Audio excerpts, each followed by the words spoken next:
This is a powerful We're new going to concept. revolutionize It's voice really all messages about where we data want to go. collection and analysis. We need to have an to active change voice. ideas are what we A really passive ideas voice are what won't we get us really where we need. want to go. You are listening to Active Voice with your host Llewellyn King.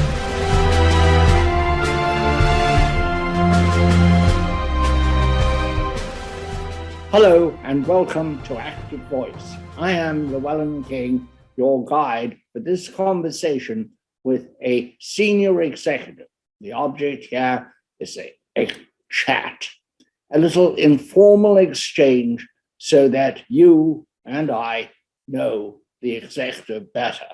My guest today, and I'm totally delighted to have him, is Peter Londa, President and Chief Executive Officer of Tantalus Systems, which is a Vancouver-based company that primarily, I understand, operates in the US.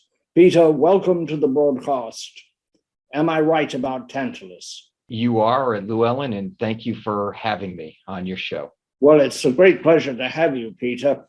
Tell us quickly about Peter Londa before we get into Tantalus. Where do you come from? Where were you educated? And what was the most interesting job you did when you were in college? Well, I come from New Jersey. I currently live in Connecticut, so I'm East Coast bred, and that's where I reside in the Northeast. I was educated at Emory University in Atlanta, Georgia, where I was there for college. I pulled a Jim Belushi from Animal House and stayed there for an additional 4 years to also graduate with a joint graduate degree in law and business. So I have 3 degrees from Emory. So I'm very much a product of that institution and honored to have them affiliated with my name. After between college and graduate school, I'd have to say, Llewellyn, the most interesting job that I had was a summer in manual labor, installing fences around people's properties, and everything from barbed wire chain link fences to wood paneling. And I think learning how hard that is motivated me to do as well as I could in school so that I could sit at a desk for the rest of my career. Well, I had a somewhat similar experience. I'd actually already started in journalism, but I was in northern Rhodesia, now called Zambia, and my employment ran out and I got a job in construction, which I was not really prepared for, except my father did that. So I knew the basic idea. What I didn't realize, as you found out, how hard it is. I thought after the first day of laying pipes in a drain that I wouldn't survive. I have never been so hot, sweated so much. I did not believe the human body could produce that much liquid falling down from my face. I had a large gang of incredible men who did the real excavation. There were no backhoes, and I came to love them and to love the work, and was really sad when it came to an end, and I went back to my chosen occupation of journalism.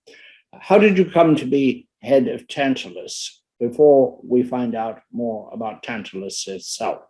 Sure. Well, I started my career in investment banking after graduate school. While working in investment banking, I was predominantly focused on helping technology companies access capital from investors, both public companies and private companies.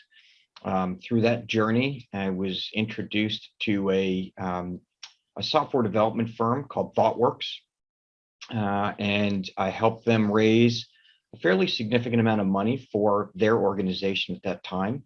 And at the closing dinner to celebrate the completion of the financing, the founding CEO of the company gave me a job offer to help think through how to use the money strategically and scale, at the time, his business.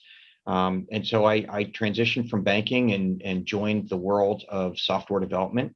I am not smart enough to type zeros and ones to think through software and code, but I learned an awful lot on how to build a software business. Through the experience of working at ThoughtWorks, I at an early stage in my career was given a tremendous opportunity to really expand the business internationally. I got involved in opening up offices in Australia, India, and in the UK, and got exposure to the world from a business perspective. And through trials and tribulations, ended up working for a startup company in the early 2005, 2004 timeframe, and that was focused on helping utilities roll out communications networking through something called power line carrier technology. So sending a wireless communication signal through the power lines and the magnetism of the power lines. That business iterated a number of times. It was called BPL Global at the time, and through my adventures at BPL Global, I was asked by the board of directors to become CEO. I was fortunate to be part of a great team, and we grew that company quite nicely. It ultimately got acquired by a large publicly traded company here in the United States called Danaher Corporation.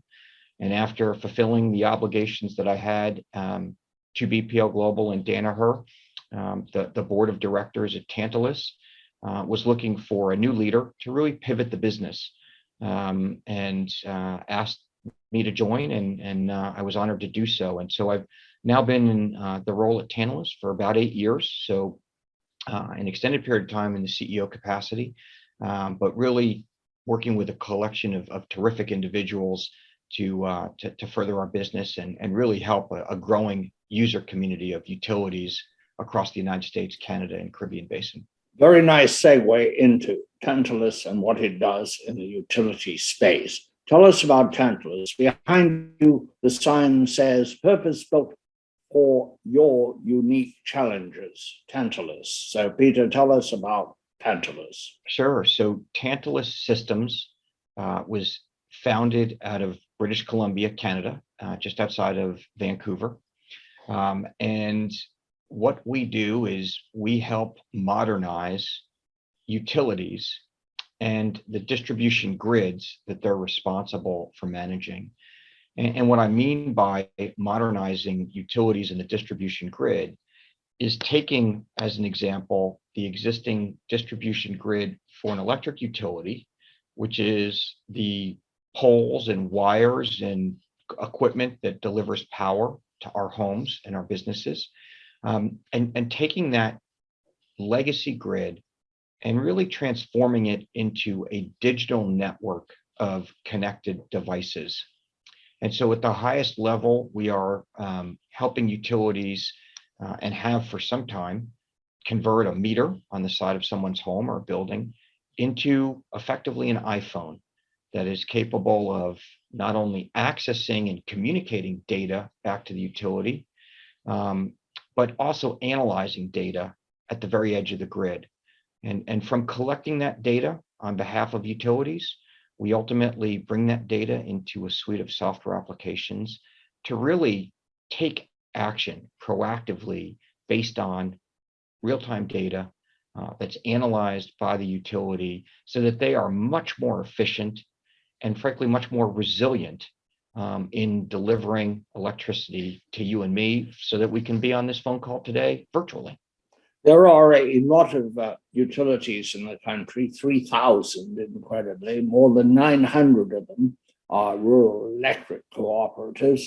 10 of them are government owned by the federal government, by the TVA and Bonneville and Washington Area Power Authority, Western Area Power Authority.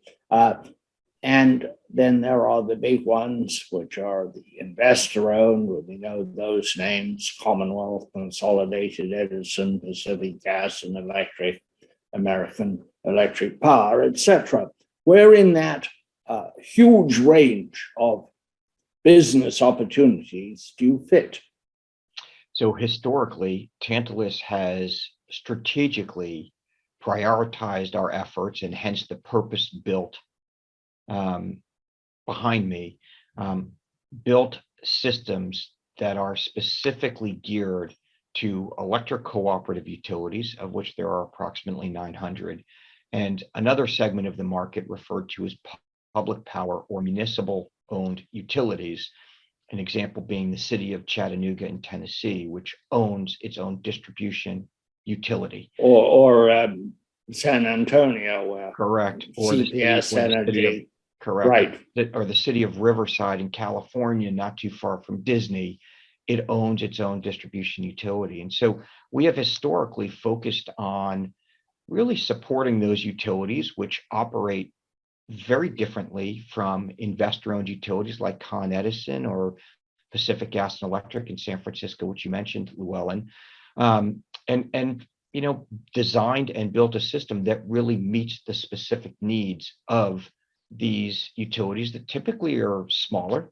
Some are not small at all in terms of number of meters, but they're typically a smaller organization that doesn't necessarily have the resources that a publicly traded investor-owned utility may have access to. That's our historical focus has evolved a little bit. This year, we acquired a small software business out of California at the end of January called Congruitive, which has a history of automating substation equipment and now helping utilities access in a very secure manner from a cybersecurity perspective, access data from distributed energy resources, solar inverters, microgrid controllers, EV charging stations as an example, and bringing that data securely through the firewall of the utility and translating that data into existing mission critical systems. And so while the vast majority of our focus has been on public power and electric cooperative utilities, we've put our toe in the waters with some IOUs. And to that end, today we support almost 260 utilities, predominantly in the United States, with a few that are based in Canada and a few that are based in the Caribbean. I notice you use the word support. That means this is an ongoing relationship. You don't sell them something and then move on. Well, we look at it, we are a vendor to utilities, so we definitely are selling them some things. Our view of it, though, Llewellyn, is we are becoming a trusted partner to the utilities that choose to work with us. And on average, the utility that we support is leveraging our team and our tools for decades. We have some utilities that deployed our first generation technology in the early 2000 timeframe. And so now we're on our third decade of a relationship with the utility. We are very much supporting them in an effort to support their communities that they serve. We've seen utilities go from our first generation to our second and our third generation technology as we continue to invest in R&D. But yeah, once we sell, I'll give you some show and tell. This is the face of a meter that a lot of people would be familiar with on the side of their home. We don't sell the plastic, but what we sell and build is effectively this edge computing device that if you broke open your iPhone or your cell phone, this is what you would find embedded in it. And it's this device that allows us to access data. We access about 30 billion data points per year today around consumption and power quality. And we take that data and then we sell software capabilities and artificial intelligence enabled analytics to utilities that leads to a recurring stream of revenue. And most importantly, a truly multi-decade partnership with utilities. I spend a lot of time talking to utilities, and the smaller ones tell me they're sometimes overwhelmed with the amount of data.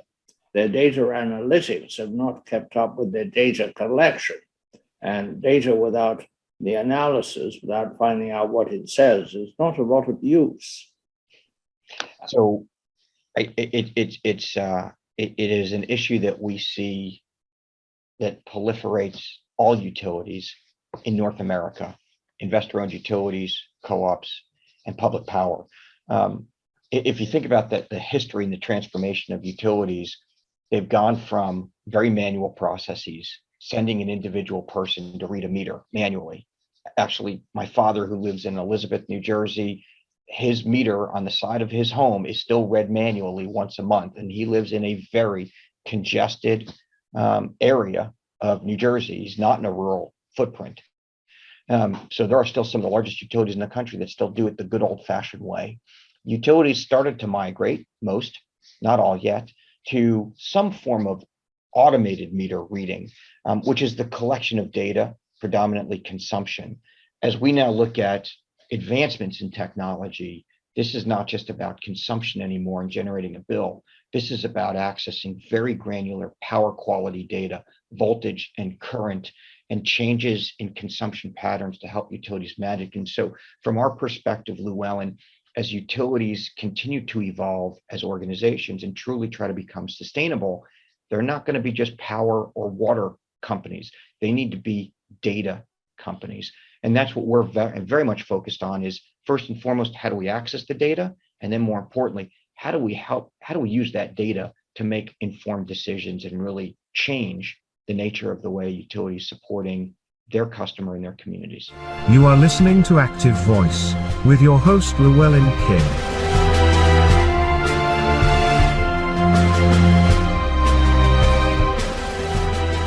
Can you give me an example of where Tantalus has made a large difference? Sure.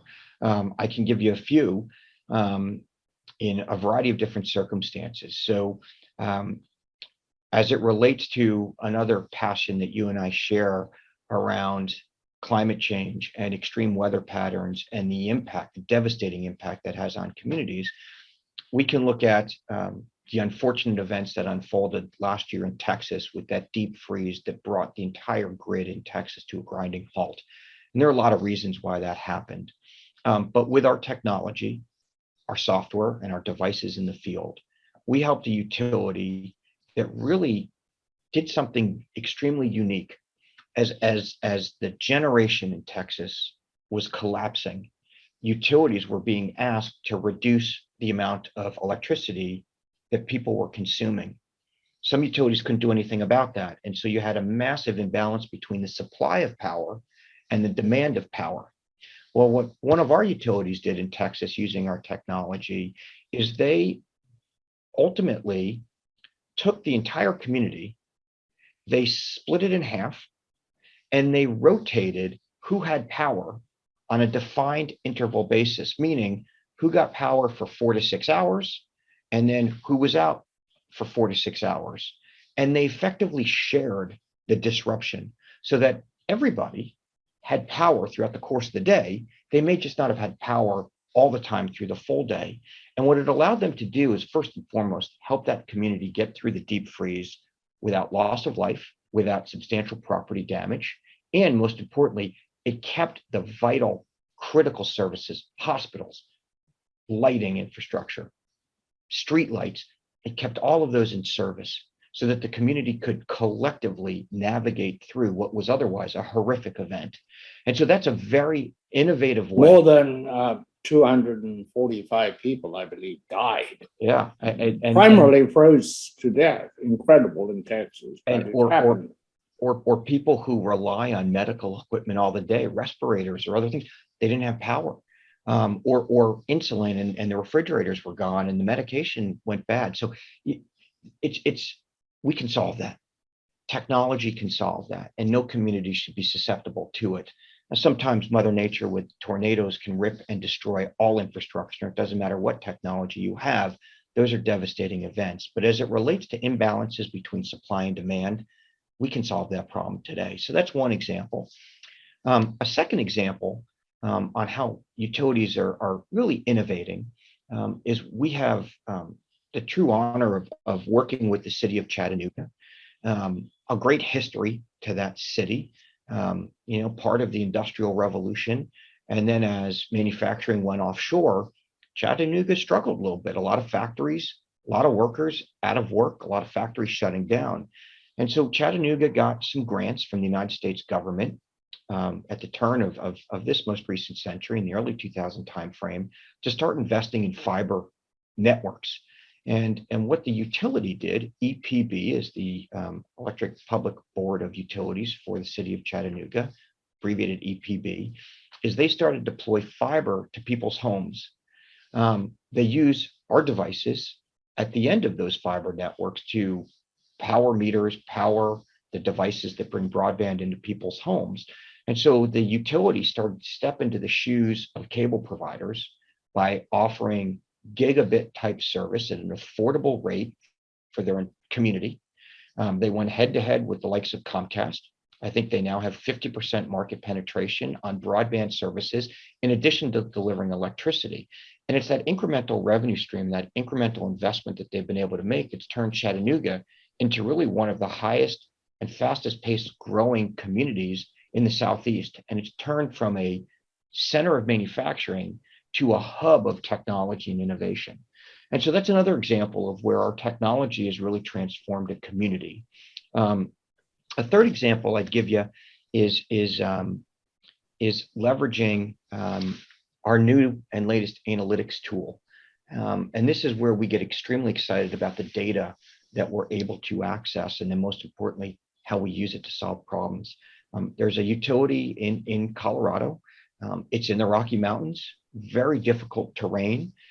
They have power lines that run through the middle of a mountain range that doesn't have roads that can access those power lines. They got to get on ATVs or fly drones or bring a helicopter in. And through the analytics that we're able to track from every endpoint, meter or otherwise, on their grid, we help them identify an insulation issue and a problem with that long circuit, that long power line that was in a very remote area, deep forest and mountain range. And as a result of the data analytics that we ran, the utility realized they had to upgrade and fix that power line. And so they modified their capital expenditures over the next 5 years to bring certain money forward to upgrade that power line. Had the power line not been upgraded, had the insulation not been resolved, the insulation issues had not been resolved, that turns into a forest fire at some point. It was just a matter of time. And through their data analytics, we've been able to solve a substantial problem for the environment and truly disruptive to communities, as we've seen, towns and cities devastated by these wildfires out west. And so those are three examples of how we. They're very good examples and very interesting. Everything you've told me so far tends to concentrate on the applications from Tantalus to distribution. Are you involved in the generation side at all? So we have historically not focused on the utilities that are responsible for generation, but where that's changing, Llewellyn, is as electric vehicles and the F-150 Lightning emerge, as school buses get converted to, get electrified, as people install solar panels on their homes or battery walls in their garages, as commercial and industrial entities roll out microgrids, combination solar and storage, to be more resilient when the power goes out, or to offset peak demand charges that they may witness throughout the course of the year. We're seeing distributed generation materialize through these renewable sources and EVs. And so because of that, we've made an acquisition. Those devices fall into the distribution grid, which was never designed to deal with both the charging of transportation, electric vehicles, and potentially the discharging of the battery in the electric vehicle back into the grid. And so we are starting to get on the distributed generation side of things as it relates to these devices that show up in the distribution grid, but we're not in the hydro plants or the major power plants, nuclear or otherwise, at this point. I want to move on to your structure. Quite recently, you became a public company on the Toronto Stock Exchange. That changes things, doesn't it? It sure gives you a lot more paperwork to do. I know that because I once contemplated taking a small company public and backed off it very quickly when I realized that I was not capable of handling the paperwork involved. What are the advantages and disadvantages? Because many people are in positions where they're interested in taking companies public or not. So as a Canadian headquartered company, we were looking at the opportunity in front of us, Llewellyn, and the real transformation of the utility industry, and frankly, the urgency that we see among utility executives to prepare for the onslaught and impact that EVs and solar panels are going to have. And we needed to find a way to strengthen our balance sheet. In assessing staying as a private company and raising more capital privately versus potentially migrating to the public markets versus selling to a larger entity. Our board of directors, which is led by among them, one of the most accomplished female executives in the North American utility industry. Her name is Laura Formusa, former CEO of Hydro One. We really got comfortable with the idea of, even though we're a smaller organization, putting the foundation in place to support the reporting requirements of a public company. And as we thought about it for our shareholders, our employees, and most importantly, our customers, the utilities we serve, we were very intrigued by what the public markets could bring to Tantalus. And so we migrated to the Toronto Stock Exchange last year, fortunately, successfully. We raised a significant amount of money relative to the size of our organization. So our balance sheet has never been stronger. And when you think about all the economic turbulence that's happening right now, sometimes better to be lucky than smart. We were lucky to raise money and make sure that our business is well capitalized, regardless of what happens in the economy over the next several months or quarters. And so we certainly have had to change. You can see the bags under my eyes have gotten bigger. So I've got some gray hair for the first time that my mother has pointed out. But I have all those things, and I don't have a public. I'm trying to catch up. Yeah, I'm just trying to catch up to you. But we were. The big difference is, for me personally, I am more scheduled than I have ever been in my career. We have a certain cadence that we are following as it relates to the preparation and publication of our quarterly financial results that go through a much more rigorous review with our auditor, KPMG. We've got a number of compliance and governance matters from a legal perspective that we've got to adhere to. And so, and then we've got, a different set of stakeholders. We've got now research analysts, of which there are 5 covering our company. We've got a broader set of investors that comprise retail and institutions that still want to ask their fair share of questions at the end of each quarterly results. So my dynamics changed a little bit but for our business and our positioning, we've been very fortunate, and I'd say overall it was the right thing to do, and we've been fairly successful as a result. Why do you think the electric industry, the electricity space, if you will, is so exciting a place to do business? Yeah, and I just say on the stock exchange, Llewellyn, just to wrap up that last statement, you'll appreciate that our ticker symbol on the TSX is GRID, GRID, as it ties to being purpose-built for the utilities. Sort of hold deliberately. But, where I think this is exciting, what gets me out of bed every day and keeps me focused is the utility industry has this view, I think a perception of the utility industry of slow moving and somewhat archaic in their approach. But if you really start to think about what it takes to deliver electricity to you and me so that we don't have to think about it, most people take electricity for granted. They just assume it's always going to be available. And as we electrify our worlds, computers, smartphones, devices on our wrists that need to be charged, smartwatches or smarter appliances, the need for electricity is only growing, particularly in the Western world. And so, what we get excited about is we are in a position to transform an entire industry so that we can really digitize. Well, let me take a step back. If we look at all industries, education, media, financial services, healthcare, all of those industries have been digitized already. they all heavily tied into the internet, cloud-based computing, data everywhere, analysis. The utility industry is one of the last frontiers to really digitize.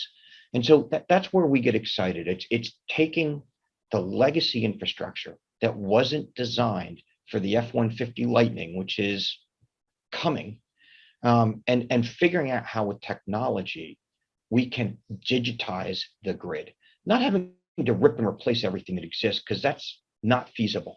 How do we make incremental changes that really transform the way in which utilities serve us, you and me?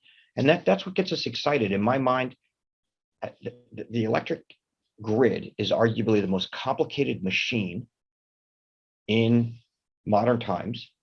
And it now becomes a machine that probably is one of the largest data analytics opportunities of our time. And so, we see power companies and next water companies really becoming data companies. And if you think about the next generation of technologists, what a great place to really think through how to make a difference in the environment, how to make a difference for communities, and most importantly, how to do some very cool things with technology that are tangible in really transforming an industry. So that's what I would like to conclude where we began with Peter Londa, and you go by Pete often. Pete Londa. We started with the man at school, the single Pete, and now, of course, he is Peter, the family man. Tell us about your family, and we'll conclude on that note. And any passions you have, like, I don't know, downhill skiing comes to mind. Well, I am approaching my 20th anniversary with my wife, Claire. We met in college. As I like to say, she was too immature for me to date in college. She was a year ahead of me, but we became very good friends, and a little bit of serendipity. We found each other almost 9 years removed from college, and the friendship was still there, and so we've had a wonderful relationship. We have 2 children, a 15-year-old daughter who knows just enough to make me crazy, and a 12-year-old son who still likes to hang out with mom and dad. So, but 2 healthy kids that are excelling in their day-to-day academics and sports. And so we're very fortunate in that capacity. In terms of passions, yeah, one is downhill skiing for sure. It's something I've always enjoyed doing, getting out into nature, especially during winter, when you can get some great storms and see them blow through the mountains, or even more importantly, a bright blue sunny sky, and enjoy it. Incrementally to that, Llewellyn, I am glued to the TV right now for the New York Rangers, and really enjoying the latest run of the youngest team in the playoffs in the NHL, and so that's fun for me. And in the background, you can't see it, but over my left shoulder, I've got the New York Yankees on TV too. So it's another passion is watching professional sports and the teams that I've grown up. Peter Londa, I thank you for being my guest on Active Voice. My wife thinks that you should be in movies. She thinks you have the look and the voice that would make a movie star. So I just leave you with that. If you ever tire of the electric business, ask her about next steps. Cheers.